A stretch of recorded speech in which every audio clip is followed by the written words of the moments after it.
How do we change the conversation in the UK about Brexit? At the moment, the tone is very negative. Can that be changed, or is the tone reflective of reality?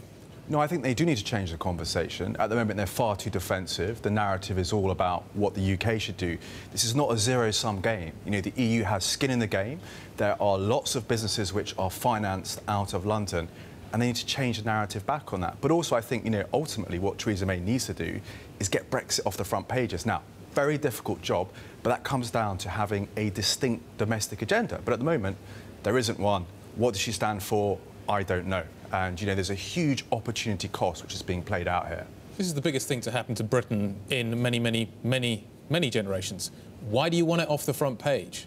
Because I think, you know, all you have is a lot of destabilising speculation. You do not want to be playing your hand when you're negotiating. And ultimately, to the rest of the world, we have to say, look, despite Brexit, it's business as normal here. We've got a radical domestic agenda. Come here. It's a stable country. We are progressing forward. At the moment, all we see is Brexit and a lot of destabilising speculation and splits within the cabinet and speculation about her future. And that did not play out well throughout the rest of the world.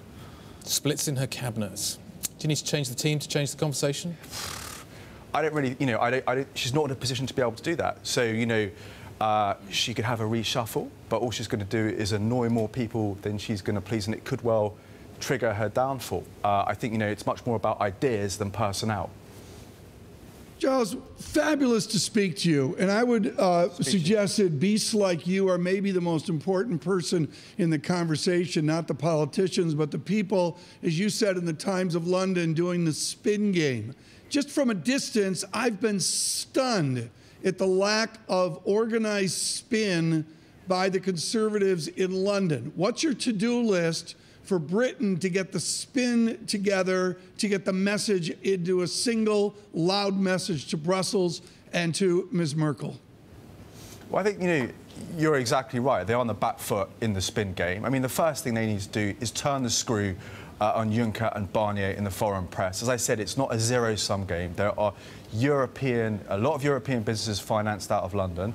They want some certainty, but also countries like Japan and South Korea want some certainty. They need to put the pressure on the EU. And let's look at the EU at the moment. You know, obviously this is a huge issue, but they've also got issues like Catalonia going on. They need to sort these things out. So that's the first thing.